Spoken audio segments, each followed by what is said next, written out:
Hi guys, I am going to cut this thing into smaller and smaller particles. But how small can it get? Or how small will it be that it can't be even divided into even further parts? It must be pretty obvious that I am not making use of the right tools, right? So I keep this away. But it is very important that we ask the right question. How small is that is indivisible? Or is it possible to divide them further? How does it look like? The quest for the smallest particle, which makes up all that you see, has started centuries ago. In ancient Indian scriptures, the word Parmanu referred to the smallest particle that makes up the matter. The word atom derived from the Greek word atomio, meaning that which is indivisible. Scientists all over the world have been in the quest to answer the basic and very fundamental question: what is that smallest component with which matter is made up of? Way back in 1808, a British teacher named John Dalton came up with this theory called as the atomic theory. It says matter consists of indivisible atoms. All atoms of a given element have identical properties, and all chemical reactions involve reorganization of atoms. Although his theory perfectly explained that matter can neither be created nor destroyed in a chemical reaction, it somehow was found wanting.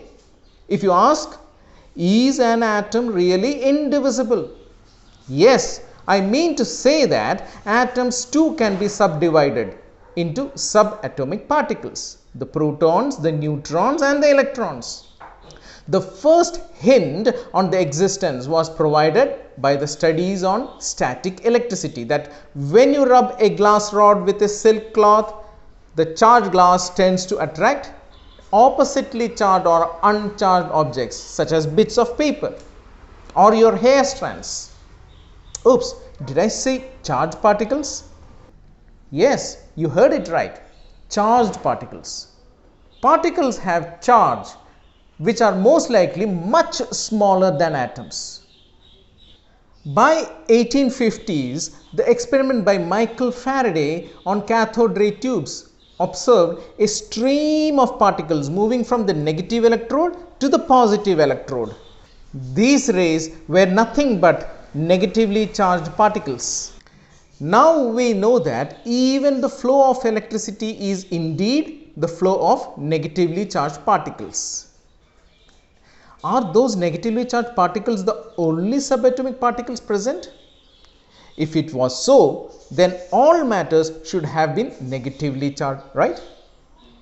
Since matter is mostly neutral, there must be some other subatomic particle which should be equal but oppositely charged. The discovery of positively charged subatomic particles, the protons, didn't happen until 1886, when Goldstein observed the canal rays in his experiment with gas discharge tubes. He perforated the negative electrode and observed positively charged luminous beams passing through the perforated electrode and hitting the back of the tube. Almost around the same time, another important discovery was brewing up in the lab of scientist Millikan.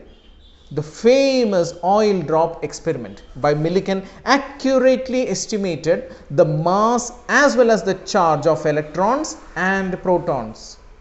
He found that even though the mass of a proton is approximately 2000 times more than that of an electron, the charge of proton and the electron are pretty much the equal but opposite.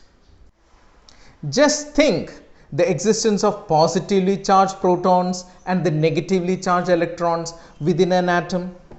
It should explain how their charges could mutually balance each other and make the atom perfectly neutral. For example, if an atom has got 5 electrons and 5 protons, their positive and negative charges should cancel out each other and the net charge should become 0. The neutrality of an atom is critical for its stability and to explain their various physical and chemical properties. On this belief structure, J.J. Thomson proposed the structural model of an atom, which closely resembled to that of a Christmas pudding cake, with all the nuts scattered around in the plum cake. Imagine the electrons to be dry fruits embedded in a sphere of positive charge.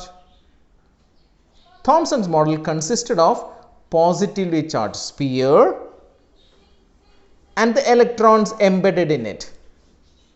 The negative and the positive charges are equal in magnitude and the atoms as a whole is electrically neutral. Pretty smart, right? J.J. Thomson's model could account for the neutrality of the atom. A key feature of his model was that the mass of an atom was assumed to be uniformly distributed over the entire atom.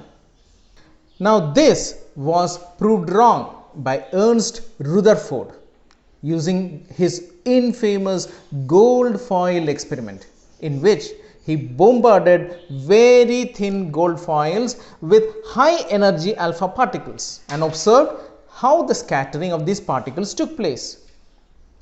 He found that the mass of an atom is concentrated in a very tiny space in the center of the atom. He called it as the nucleus. The nucleus is positively charged with the negatively charged electrons moving around and round the nucleus in definite orbit, just like how the planets revolve around the sun. His model placed the protons within the centrally located nucleus and the electrons revolving around the nucleus in definite orbits.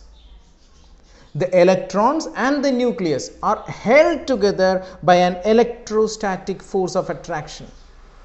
Hence, his model was also called as the nuclear model, and Rutherford is also known as the father of nuclear physics. Pretty impressive, isn't it? To find the structure of something so small that no one has ever seen, one would come to believe that Rutherford model is the most accurate structure of the atom. But not so. Rutherford model has its own flaw. The discovery of the neutrons, the isotopes of elements, led Niels Bohr to propose a better model. All this and more we shall discuss in our next video. Thank you for listening. Bye.